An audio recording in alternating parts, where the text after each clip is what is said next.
Hakuna binadamu anayeingia kwenye mahusiano ili aende akaumie. Hakuna binadamu anayeingia kwenye ndoa ili aende akapate mateso. Kila anayejaribu kuingia kwenye ndoa anakuwa na matumaini na mategemeo makubwa kupata amani na utulivu wa nafsi na kufanya maisha.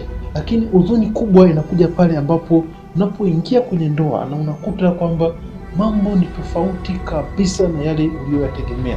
Unakuta vitu ni tofauti na ni vitu ambavyo kuwahi kuviwaza kwamba utavikuta ndani ya ndoa. Unakuta maisha ambapo inakubidi hadi ulewe ili uweze kufurahia maisha ya ndoa. Unaingia kwenye ndoa, unakutana na mtu, unamwona ni dhahabu, ni kitu cha thamani kwako, lakini baada ya muda kumbe ni chuma ambacho kina kutu, hakifai kutumika katika jambo lingine lolote, hata kuweza kutumika katika kutengenezea jiko. Umewahi kujiuliza kwa nini unaingia katika mahusiano, unamchagua mtu, halafu unakutana na mambo ambayo hukuyaona, hukuyategemea? Ulipomwangalia usoni, ulipomwangalia namna anavyoishi, uliona ni mtu sahihi, ni mtu ambaye anastahili kuwa sehemu ya maisha yako. Je, wapi ulikosea? Nataka nikwambie, swala la kumpata mchumba sio swala la hisia tu. Sio swala tu kwamba umemuona, umevutika naye, tayari moja kwa moja unajitupa humo kwa sababu tu moyo wako umeguswa naye, moja kwa moja unazama humo. Kwanza kabla hujazama humo, lazima uainishe sifa unazozihitaji kutoka kwa mtu unayemtaka. Huyo mchumba unataka awe ni mtu wa aina gani? Ingawa inakuwa ni ngumu sana kumpata mtu wa sifa zote ambaye wewe unahitaji aje kuwa mpenzi wako, lakini kuna vitu vya msingi vya kuangalia. Mfano, dini. Lazima uwe lazi toka moyoni. Je, unataka mtu wa dini gani? Kwa sababu unaweza ukaingia ukatanguliza moyo ndani, hapo ukakuta kule ukamkuta huyo mtu labda dini yake haviendani na dini yako. Kuna vitu vinasigana katika dini zetu. Je, uko tayari kuishi naye? Isije ikaja siku ukaona kwamba ni ngumu kuendelea kuwa naye wakati tayari upo ndani, tayari moyo wako umeshazama. Kwa hiyo lazima uangalie huyu mtu ambaye nataka niwe na mahusiano naye ni mtu wa dini gani. Angalia pia jambo lingine la msingi, kuainisha sifa, maadili ya kifamilia. Je, mmedhamiria kuwa na watoto? Je, mnataka watoto wangapi? Isije baadaye ikaja ikaleta vurugu. Baadaye tayari mpo ndani ya mahusiano, tayari mnaelekea njia sahihi, mnataka sasa mfunge ndoa, mpate watoto. Wewe unataka watoto 5, wenzako wanataka watoto 3. Lazima mfanye majadiliano kabla hamjazama ndani, kabla hamjaanza kufungana mapingu mengine. Lazima hili jambo mliweke sawa. Je, mnataka muwe na familia ya aina gani? Pia kuangalia utu wa huyo mtu. Je, huyo mtu ni mtu mchangamfu? Anaweza akawa sehemu ya kukufurahisha wakati wa huzuni, akawa ni sehemu ya kukufariji katika matatizo mbalimbali. Lazima uangalie utu wake. Unaweza ukazama kwenye mapenzi, kumbe umeingia kwa mtu ambaye ni mgomvi, mkatili, anafoka ovyo ovyo, unashindwa kuendelea, unaanza kujuta na kuanza kulalamika. Katika kuainisha sifa pia utaangalia jambo lingine la muhimu sana, mtazamo wa huyo mtu kimahusiano. Je, huyo mtu kimawazo ni tegemezi? Ama huyo mtu, je, anaweza kujisimamia peke yake kimawazo? Anaweza akawa msaada katika kuyachambua mawazo. Jambo lingine pia kuliangalia, je, huyo mtu uhusiano wake na jamii. Je, huyo mtu ni mcheshi, anashirikiana na jamii inayomzunguka? Jamii inayomzunguka inamuongelea vipi?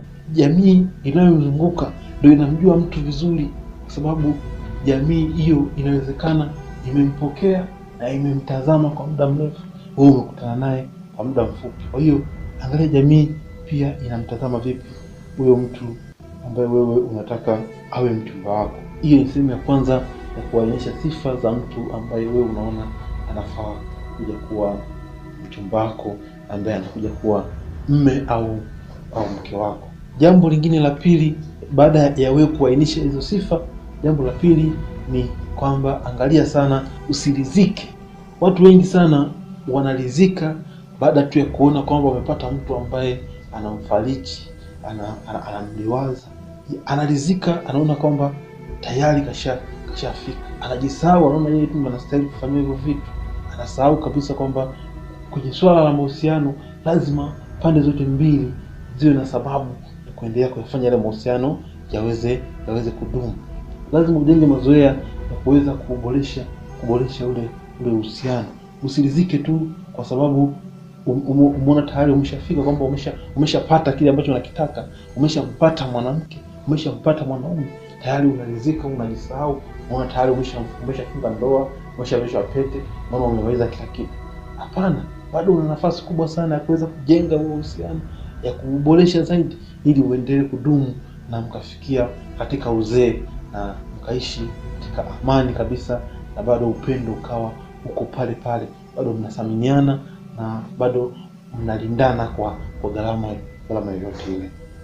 Jambo lingine la msingi sana, unatakiwa uwe tayari kukubaliana na baadhi ya mambo.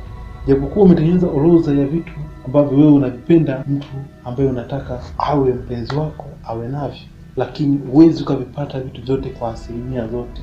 Kuna vitu ambavyo wewe hautavipata. Unatakiwa usiwe mtu wa misimamo mikali. Unatakiwa uwe mtu ambaye unatazama mara mbili. Uwe tayari kuyabeba yale mapungufu ya yule mtu, ili yawe sehemu ya maisha yako, ili yasikuumize. Usije ukajidanganya ukasema kwamba huyu ana tabia ya uchoyo, mimi nitambeba hivyo, nitajitahidi atabadilika. Huwezi kumbadilisha, na itakujengea mazingira magumu sana, na hautafika mbali. Kuwa tayari kubeba hiyo tabia, kama kweli una moyo wa kuweza kuivumilia hiyo tabia. Kuwa tayari kuibeba hiyo tabia, labda inaweza yenyewe ikapotea, lakini usijenge imani wala usijenge matumaini kwamba mtajitahidi kwamba mtambadilisha. Hautoweza, na utasababisha mahusiano yapotee, kwa sababu utafika wakati utashinda kuivumilia ile tabia, na hapo patakuwa ndipo kikomo cha hayo mahusiano yenu. Okay, jambo lingine la msingi sana, tafuta mtu unaendana naye kitabia. Kuendana kitabia ni jambo la muhimu sana, na ni jambo linaloimarisha sana uhusiano. Hivyo basi, unapomtafuta mtu, yule wa pekee kwako anatakiwa kuwa ni yule ambaye mtashirikiana naye katika mambo yako unayoyapenda. Jitahidi kumpata mtu ambaye utashirikiana naye katika mambo yako yale ambayo wewe unapenda kuyafanya.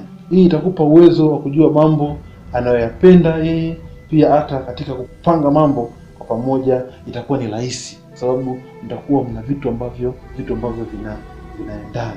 Wewe unapenda biashara, jitahidi upate mtu ambaye ana idea za biashara, kwa sababu ukikosea hapo, wewe unapenda biashara ukapata mtu ambaye ana hizo idea za biashara, kila wakati ukileta mitazamo yako ya kibiashara atakuwa anaweka vipingamizi, utashindwa kwenda mbele na utashindwa kufurahia mahusiano yako, na utaona kwamba umeingia jehanamu ya mapenzi, utaumia. Kwa hiyo angalia mtu ambaye mtaendana kitabia, mtaendana kwa vitu ambavyo wote mnavipenda. Sio lazima vyote, lakini lazima vitu vingi muendane, ili muweze kufurahia mahusiano yenu. Jambo lingine la msingi sana, shirikiana na marafiki. Usiwakimbie marafiki, kwa sababu marafiki ndio wataweza kukuambia, marafiki ndio wataweza kukuonyesha. Wewe unaweza ukawa kipofu, ukawa umedhama kwenye hisia, ukashindwa kuona kwa macho ya nyama, ukawa unaona uzuri tu. Marafiki watakusaidia, watakwambia, uwasikilize, uwe na moyo wa kuwasikiliza. Kwa hiyo jenga ushirikiano mzuri na marafiki, waambie, usiwafiche. Ni swala la mahusiano, unapotafuta mchumba aliye sahihi, shirikisha marafiki, waambie, jamani, mimi hivi na hivi na hivi na hivi. Hiyo itakusaidia marafiki utapoweka wazi. Sio rafiki mmoja, marafiki. Unaweza kukutana na rafiki mmoja ukamwambia kuhusiana na masuala yako ya mapenzi, kumbe tayari alishaumizwa, alishakanyaga ovyo ovyo na mapenzi. Anaweza akwambia vitu vibaya ukashindwa kufanya maamuzi. Kwa hiyo kuwa na ushirikiano na marafiki wengi, waonyeshe, waambie ili unahisi, itakusaidia sana na utapata mchumba aliye sahihi na utapata mchumba aliye sahihi kama wewe mwenyewe upo sahihi. Kwa hiyo swala la kushirikisha marafiki ni swala la muhimu, na ni marafiki ni watu muhimu sana. Pia jambo lingine la msingi sana, uainishe sifa ambazo wewe uzipendi.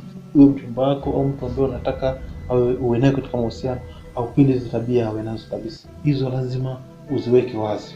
Unataka mtu ambaye ana mvuto, kwa hiyo swala la kuangalia mvuto nalo unatakiwa uwe makini sana, kwa sababu mtu anabadilika kadri muda unavyozidi kwenda. Wewe unaweza ukawa umevutika na mtu, labda mtu ambaye kajaa, ana misuli, amekupata wewe, mnaishi pamoja, anajisahau, maana misuli ni masuala ya mazoezi, anajisahau, afanye hizo juhudi tena za mazoezi, anakuwa na mwili mnene, anakuwa na nyama uzembe mengi, anaanza kupoteza ule mvuto labda ambao wewe ulivutika naye. Kwa hiyo unapochagua mtu awe mpenzi wako, lazima uangalie hivyo vitu. Unataka labda mwanamke wako awe wa aina gani, awe wa namna gani? Kwa hiyo lazima ujitahidi uviweke hivyo vitu sawa, kwa sababu mwanadamu anabadilika. Kwa hiyo unapoangalia swala zima la mvuto, lazima uwe tayari na uelewe kwamba kuna mambo yatasababisha huyo mtu atabadilika. Je, atakapobadilika huwa na nafasi ya kuendelea kubaki katika hali yako ile ya kutaka aendelee kuwa mpenzi wako, au tena utaanza kusononeka, utaanza tena kujiumiza nafsi yako? Kwa hiyo ndio swala ni la msingi sana, unatakiwa uliangalie. Jambo lingine la kulizingatia, kosa mwafaka. Mnabishana hadi asubuhi, mnaanza kubishana jioni, mnalala, mnaamka asubuhi, mnaendelea kubishana tena, hamna mwafaka. Kwa hiyo lazima uangalie hizo tabia na unamuona tu. Kwa hiyo lazima uwe wazi, uwe nje ya hisia, ili uweze kuona kabisa kuna vitu ambavyo havifai. Na swala moja la msingi sana ambalo linaharibu mahusiano ni kukosa mwafaka katika mambo ambayo mnajadiliana. Kosa mwafaka. Swala mwafaka linakuja ni pale ambapo wote mnakubali kwamba ni kweli sasa tunaenda kushoto, na sasa ni kweli kwamba tunaenda kulia. Kwa hiyo mkianza kuvutana kwamba ni kushoto au kulia, hapo mtakosa mwafaka na hilo jambo litakuumiza. Kwa hiyo unapotafuta mchumba, lazima uangalie jambo hilo. Je, huyu mtu akupenda mwafaka? Pia jambo lingine la msingi sana la kuangalia ni mazingira. Angalia mazingira. Je, unapompenda mtu, angalia na mazingira yake. Hivyo ndio vitu ambavyo wewe hautavipenda kabisa kwa mpenzi wako. Mazingira, mfano wewe unaishi Tanzania, unampenda mtu anaishi Uingereza, utaweza kukutana? Hiyo lazima uangalie hayo mazingira. Wewe unaishi mjini, unapenda mtu anaishi kijijini, je, utaweza kwenda kuishi kijijini? Kwa hiyo haya mazingira ya huyo mtu ambaye wewe unapenda. Hivyo ni vitu ambavyo wewe hauvipendi kwa mpenzi wako. Kwa hiyo unatakiwa uvizingatie, uviangalie mazingira anayoishi. Unatakiwa uangalie pia, je, huyu mtu anakubali kufika mwafaka? Mnaweza mkafikia mwafaka mnapojadili vitu? Je, huyu mtu ana vitu gani ambavyo wewe unavutika navyo? Je, hivyo vitu siku vikiondoka bado utaendelea kuwepo? Kwa hiyo hivyo ni baadhi tu ya vitu ambavyo mjaribu kukupa wewe ili kuweza kukusaidia kuweza kumpata mchumba aliye sahihi kwa ajili ya kufanya maisha. Nimejaribu kulizungumza hili kwa sababu ni jambo moja ambalo linagusa wengi sana. Watu tunajiandaa kwa mambo makubwa, tunatumia gharama kubwa kwenye mahusiano, tunafanya ndoa kwa gharama kubwa, lakini mwisho wa siku tunashindwa kufurahia ndoa, kwa ni watu wa huzuni, na mwisho tunavunja kabisa ndoa. Na tena bahati mbaya tunakuwa tuna watoto, tunawatesa watoto, wanaanza kuhangaika, wanashindwa kupata malezi mazuri ya baba na mama. Zingatia hivi vitu. Ukizingatia vizuri, hakika utapata mtu sahihi na atakufaa katika maisha yako, na hakika na kuahidi utafurahia ndoa yako. Lakini kitu kikubwa kabisa na cha kwanza, mshirikishe Mungu. Mshirikishe Mungu, yeye ndio mpangaji wa yote, yeye ndio mweza yote, na yeye atakusaidia. Utaweza kupata mke au mume aliye mwema kabisa. Lakini wakati huo unapomshirikisha Mungu, na wewe Mungu ametupa akili na uwezo wa kuchambua mambo. Kwa na wewe uzingatie hivi vitu ambavyo nimekwambia, uweze kufurahia ndoa yako, uweze kufurahia mahusiano wako, na ili uweze kujenga taifa lako, na taifa likawa na mafanikio, na wewe pia ukawa mafanikio katika maisha yako kila siku. Asante sana. Ni mimi Hansga Haule.